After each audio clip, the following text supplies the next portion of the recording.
কেউ চাইলে যে আমাদের অধিকার খর্ব করতে পারে না। মাননীয় প্রধানমন্ত্রীর বদৌলতে আমরা সেটা আরেকবার প্রমাণ করতে পারলাম। বাজারে আমার একটা দুর্নাম আছে, আমি খুব মামলা টামলা করি।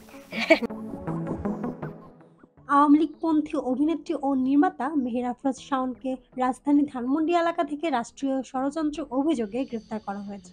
5ই আগস্ট শেখ হাসিনার পতনের পর তার বিরুদ্ধে সামাজিক যোগাযোগ মাধ্যমে বিতর্কিত কর্মকাণ্ড ও ষড়যন্ত্রে যুক্ত থাকার অভিযোগ উঠেছে। আমি মুক্তিযুদ্ধ দেখিনি, কিন্তু আমি পদ্মা সেতুর উদ্বোধন দেখেছি। সামাজিক যোগাযোগ মাধ্যমে শাওন তার ফেসবুক পেজ থেকে বিভিন্ন সময় সরকার বিরোধী কর্মকাণ্ডে উস্কানি দেওয়ার অভিযোগে অভিযুক্ত হয়েছেন। বিশেষ করে জুলাই মাসের গণ অভ্যুত্থানে অংশ নেওয়া শিক্ষার্থীদের বিরুদ্ধে তার করা একাধিক পোস্ট ব্যাপক বিতর্কের সৃষ্টি করে। তিনি সময় রেখা নামে অ্যালবামে নানা ধরনের বিতর্কিত পোস্ট শেয়ার করেছিলেন, যেগুলোর অনেকগুলো পরবর্তীতে ডিলিট করা হয়। একটি পোস্টে শাওন উল্লেখ করেছিলেন, বাচ্চারা তো ভয় পেয়েছে, যা নিয়ে ব্যাপক সমালোচনা হয়। তবে কিছুক্ষণ পর তিনি পোস্টটি মুছে ফেলেন।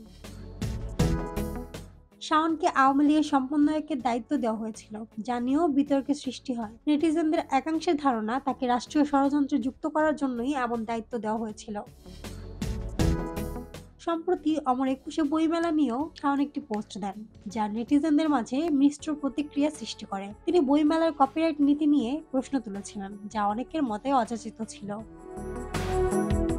মেহের আফরোজ শাওনের সাম্প্রতিক কর্মকাণ্ড নিয়ে রাজনৈতিক ও সাধারণ মহলে আলোচনা চলছে। তার ফেসবুক পোস্ট এবং বিতর্কিত মন্তব্যগুলোর ফলে তিনি ব্যাপক সমালোচনার মুখে পড়েছেন। সরকার বিরোধী কর্মকাণ্ডের সাথে তার সংশ্লিষ্টতার অভিযোগের পরিপ্রেক্ষিতে তদন্ত চলমান রয়েছে।